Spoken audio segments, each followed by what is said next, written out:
Today is October 12th, 2024, and this is probably my last video of my hummingbird garden. You can see that I still have flowers, and I kind of wanted to talk about, some of my final flowers and just some other quick little tidbits that might help you as you enter the fall, because fall is here. So anyway, just to show you the flowers that tend to last the longest are the salvias. And I think I mentioned this last time.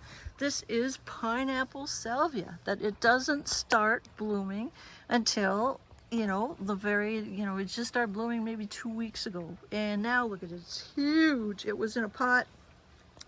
And due to we've had a lot of wind here, I've been having to move stuff around, so because things were tipping over and flying around, and it's been kind of crazy. In fact, this is the week of Hurricane Milton, and Wisconsin Public Service from Wisconsin has gone down to Florida.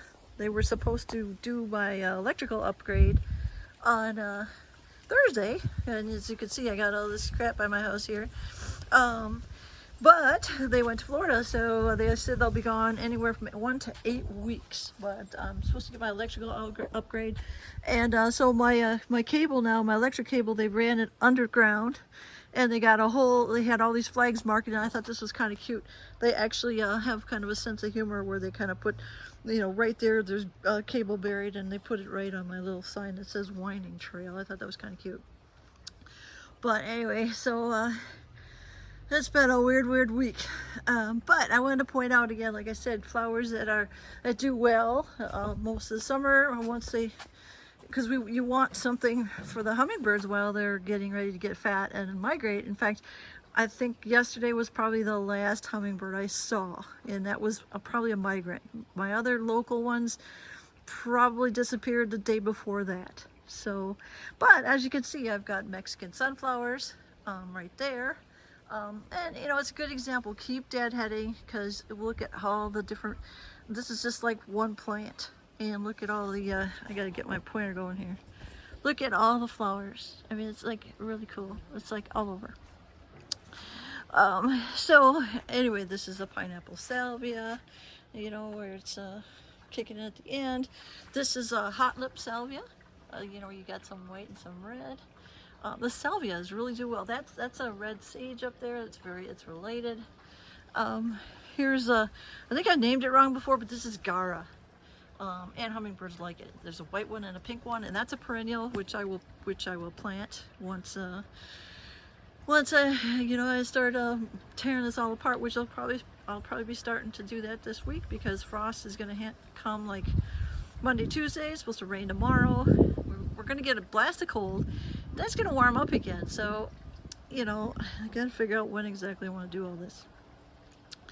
I was hoping we had more sun, because I wanted to show you all my beautiful fountains are running, but I don't have enough solar to get, like this girl, she's not running because I don't have enough solar. But none of these two, not enough solar, not even enough solar for that one, but that one has enough solar, which I don't understand. That one is a weird anomaly. So anyways, other plants, this is the Mexican bush firecracker plant. This is super cool, and that's doing really well right in that spot. Sometimes you just got to find the right location, and I just love this. And I'm going to try to overwinter it. So there's a number of these I'm going to try to overwinter. In other words, you put them in your garage or a dark place that's cold but not going to freeze, and try to overwinter it. I'm going to try to do that with this vermillionaire. This is firecracker plant, but it's known as vermillionaire. This is dianthus, which this kind hummingbirds like, and that's a perennial. I'm going to plant that somewhere in the ground this fall. This is delphinium. Somewhere I'm going to plant this fall. This one just came and decided to bloom again. These are pentas. They'll bloom all summer. This is a red autumn sage, still blooming. So it's like the sages, and this is a tropical sage. These sages and the salvias, really notorious for blooming continuously.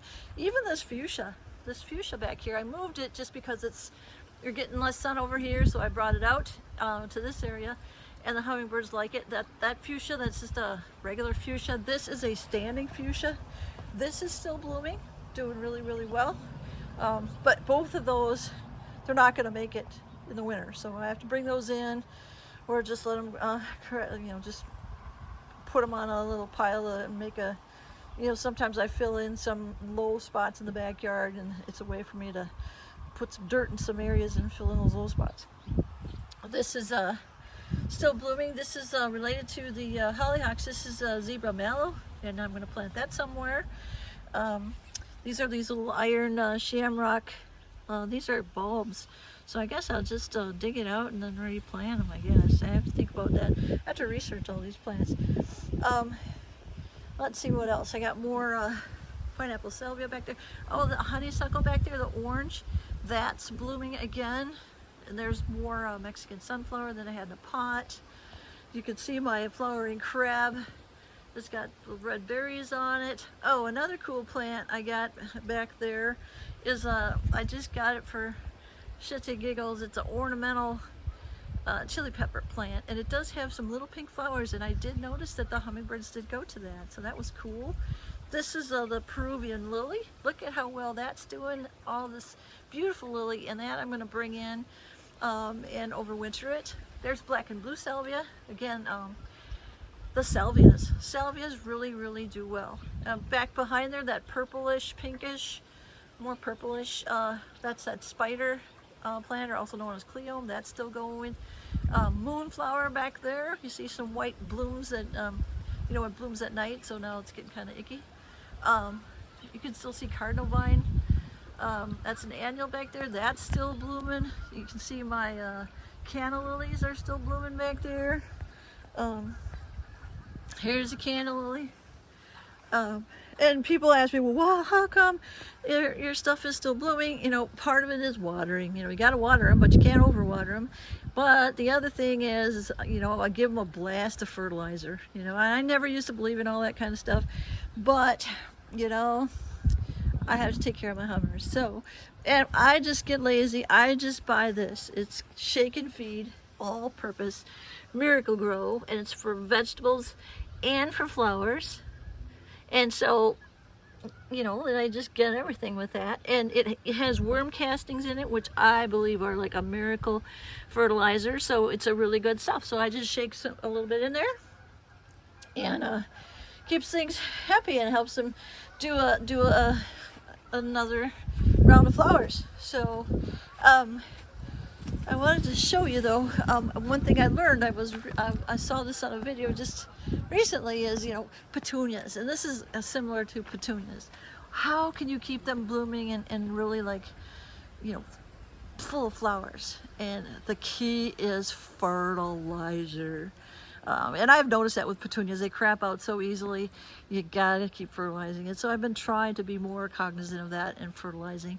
I still have I have a shrimp plant up there, and I have some more salvia up there. I've got a geranium up there that will definitely overwinter fine up in the cool, dark place. Got a couple of other things down here.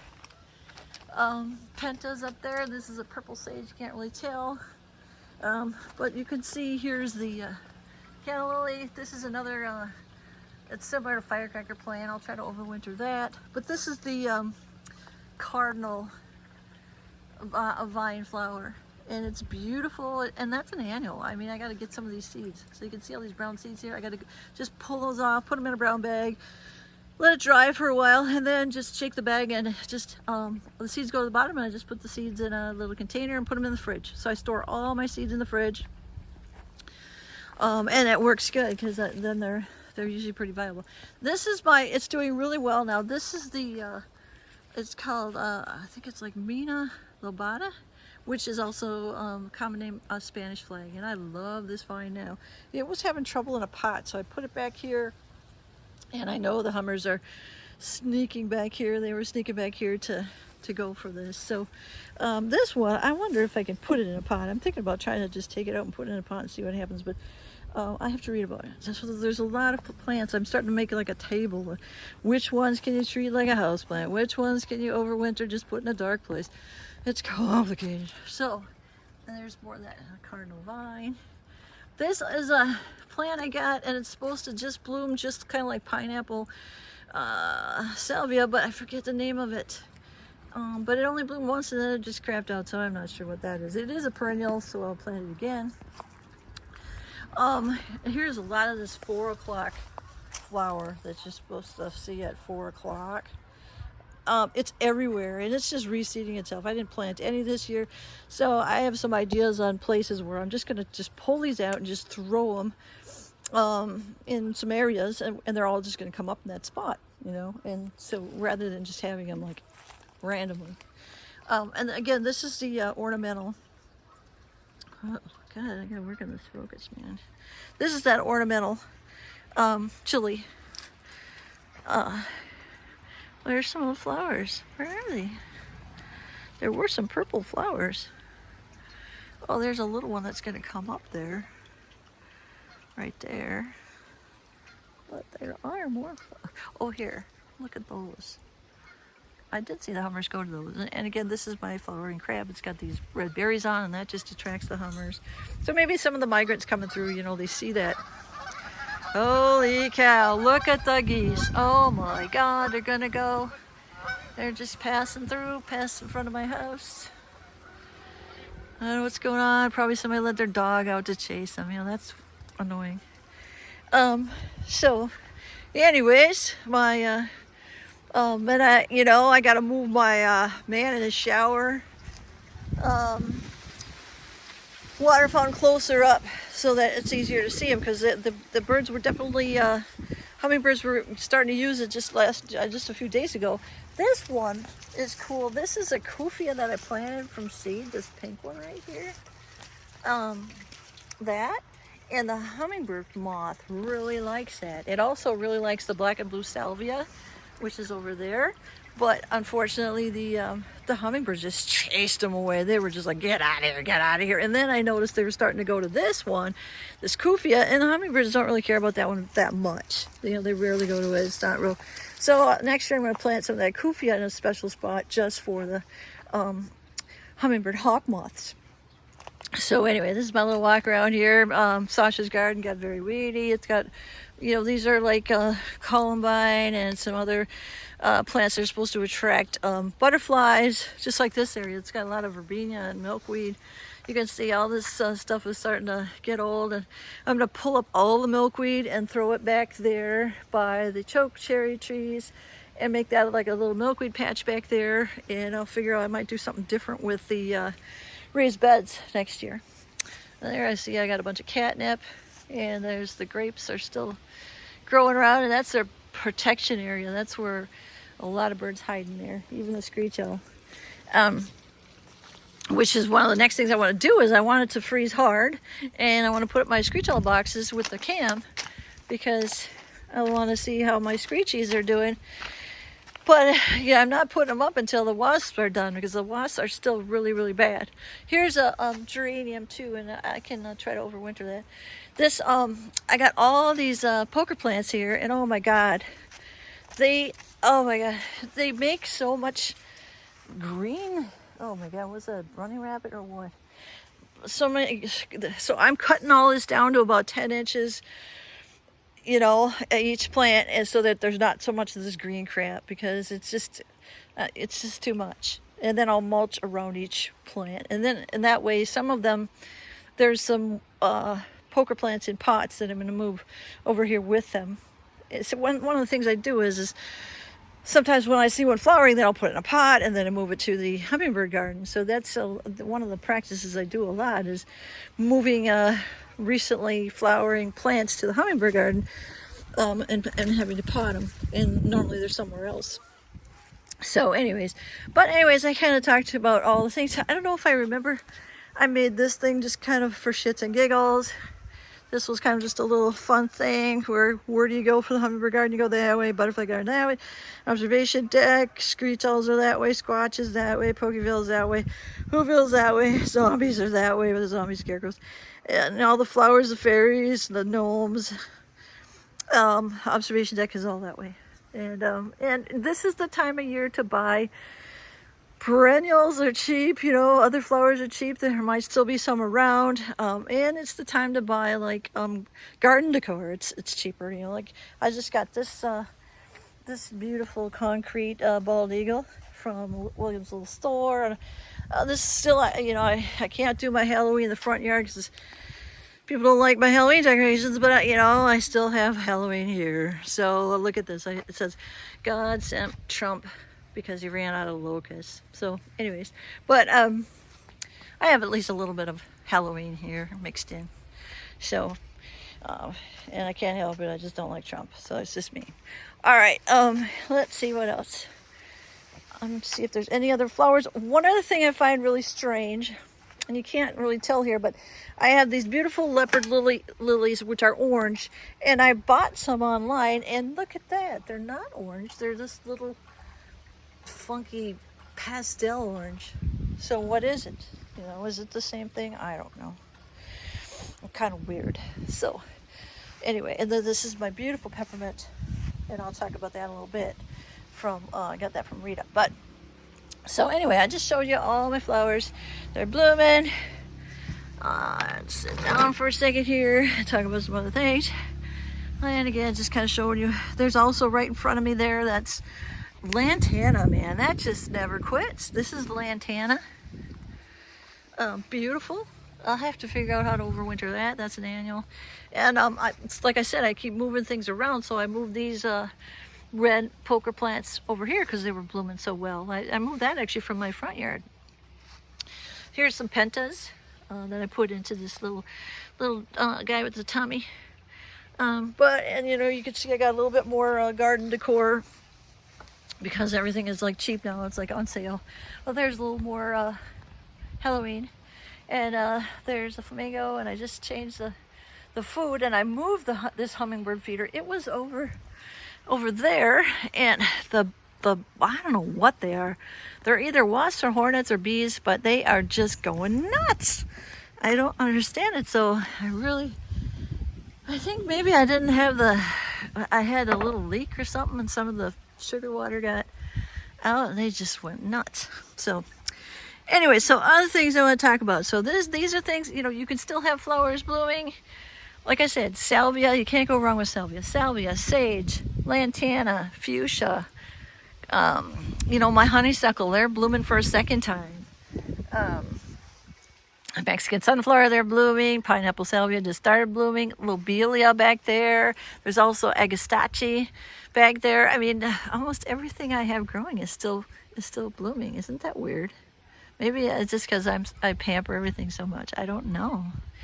But there's nothing I know my penstemon, there's not much of that. But there is some right here. This is still blooming. This is like the third or fourth time. This is beautiful. Oh, you gotta make sure you can see it. What is it? Oh, look at that. There go some geese. But this is penstemon. Also called beard tongue. And it's beautiful right there. Tubular, beautiful. But most of my beard tongue is not blooming right now. So, and I will take that out of that pot and I will plant it somewhere. So I'm still trying to figure out exactly how I want to redo stuff for spring.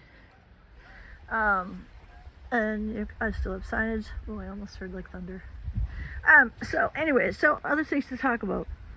I wanted to talk about a little bit about, because I'm thinking about what to do next year. And one of the things I learned a lot about was companion plants. Companion plants can help you with certain things like bug problems. So mammoth dill or dill is a great companion plant to have around because it attracts ladybugs, which eat aphids. So if you have aphid problems, which can happen, especially if you get a lot of rain, they can help with that. So, and I have dill almost everywhere, so which is really cool. I just didn't have it in the one spot I really needed it this year, but now I'm throwing mammoth dill seeds everywhere. I've been collecting mammoth dill seeds, and man, I just throw them everywhere, and I don't bury them or anything. A lot of times seeds do need light. Anyway, the ones that I've been trying to grow here, and I just throw the seeds and I just step on them so they're touch the soil, and that's it. I don't cover them up. So that's a companion plant. The other really important companion plant that I learned about, get out of here, wasp, God, is peppermint. Beautiful peppermint. And wasps don't like peppermint. And Rita gave me this. She got this beautiful. She got these online. She got these beautiful pepper plants, and she was so generous to give me one. And I'm going to keep this thing going, and I'm going to have like maybe 10 of these I'm going to grow from that, and I'm going to have them scattered throughout my hummingbird garden, and that maybe that will help with more of the wasp problem.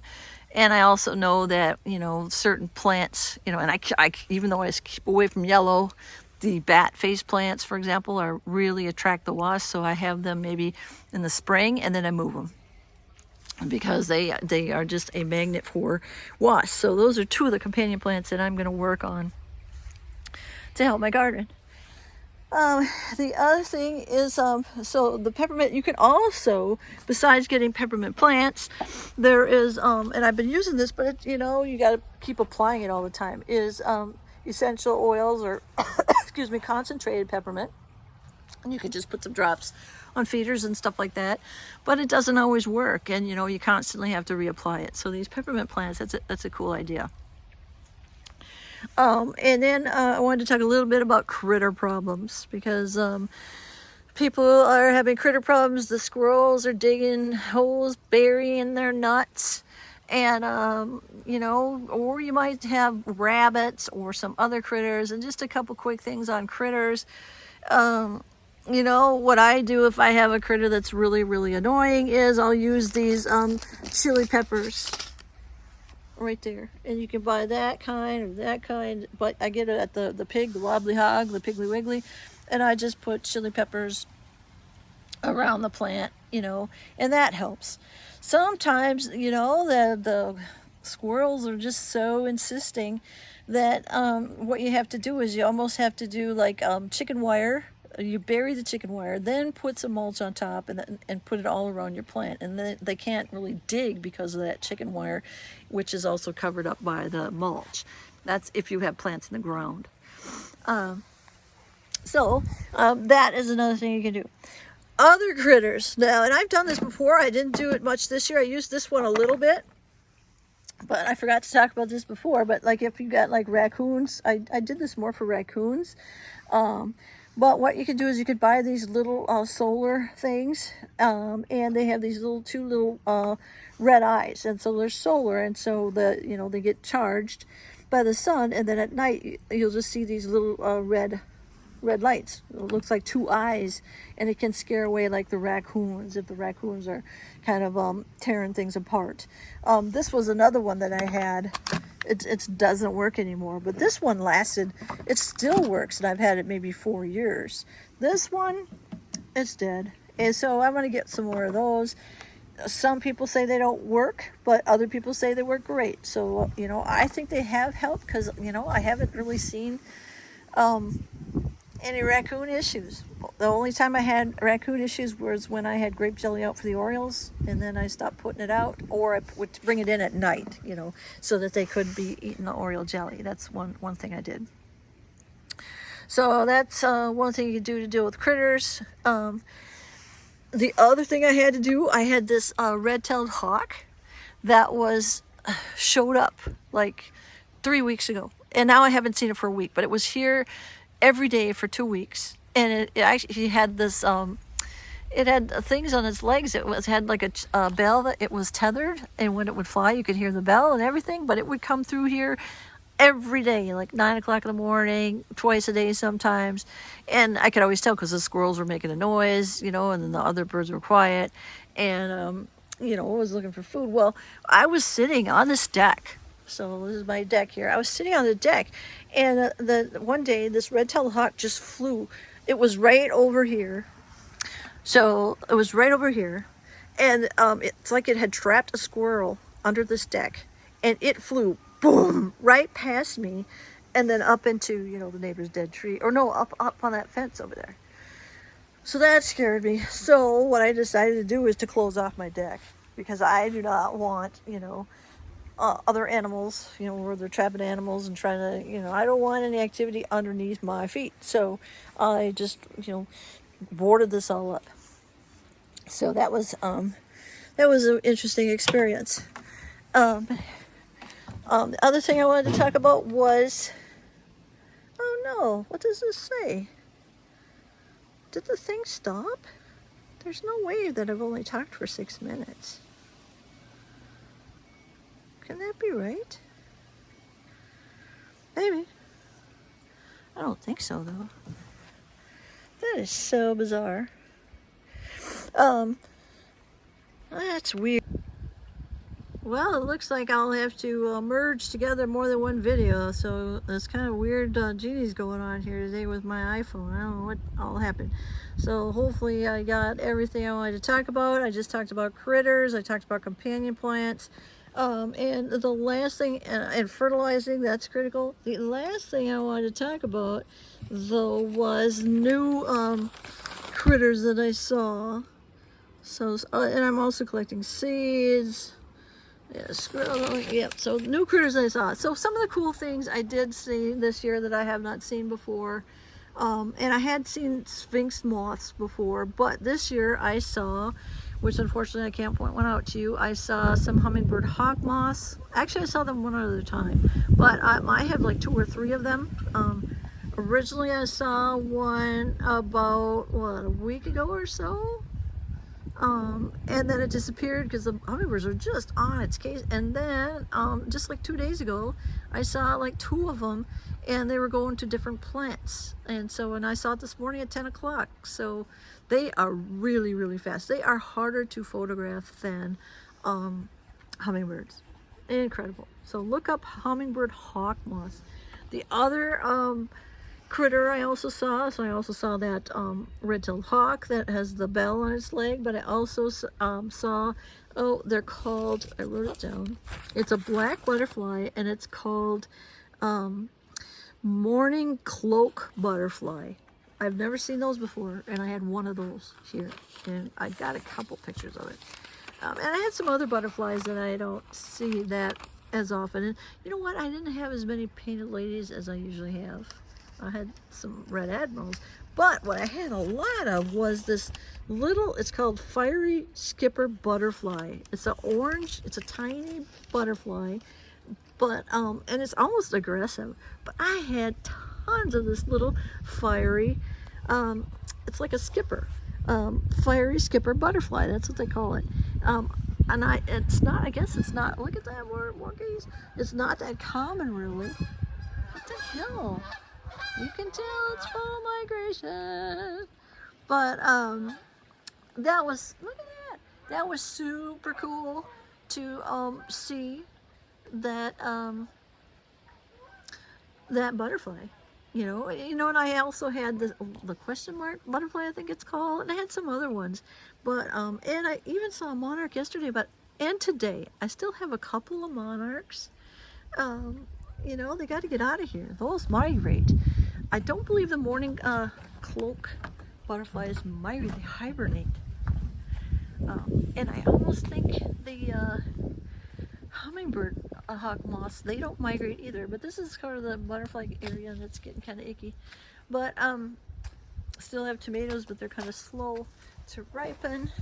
But this is the butterfly bush. Maybe I can kick something up out of here. Hey, anybody in there? No. And sometimes this is the other honeysuckle. Wow, it's not blooming. So I gotta mow on. But everything's getting kind of fall icky. Oh, that is, oh, a dead leaf. This was my lupine. I don't know what's gonna happen. I don't know if anything's gonna come up because I had that aphid issue. I tried to plant a couple of wild lupine, and I don't know if the soil is sandy enough for that. We shall see. So anyways, I guess that's about all I wanted to talk about is new things I saw. Now I'm trying to get ready to figure out how to winterize. That's where I'm kind of at right now, and I just kind of wanted to give you a little wrap up so you could see, you know, what does things look like now. This is October 12th, and still have some stuff going on. Oh, and the other thing I wanted to talk about was the cool thing was there, you know, right away the hummingbirds, when they finally started to fatten up, which wasn't until September, you know, and usually they were less timid prior years, But I thought maybe some of that had to do with all the work being done with the electrical lines and stuff. But in September, they started fattening up, and they were just all over the place. I made a couple videos on just zooming around and fighting. But this was their favorite kind of perch, was this zip tie. So I put up zip ties everywhere. I got a zip tie, I got a zip tie, I got a zip tie. And they would go from zip tie to zip tie to zip tie. Here's another zip tie. And they did that for a week. But then a week two, then they started using the swings, and you can see I got a swing up there, I got swings up there, I had a swing there, and then they were starting to go from the swings to the zip ties. And I had other like little kind of purchase things. They'd go on the bacteriophage wire thing. You know, there's a blue bird that's made of iron there that's welded together.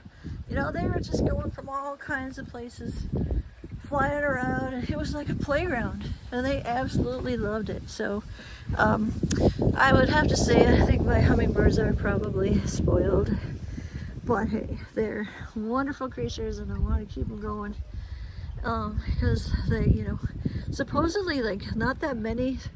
I don't know, there's been a decrease in them. I'm not sure what that's all about. So anyway, this is my probably final video, unless I talk more about seeds and overwintering. But I just wanted to show you my last video, October 12th, 2024, and I still have not seen a hummer today, so they may be on their way down south. Alrighty, goodbye.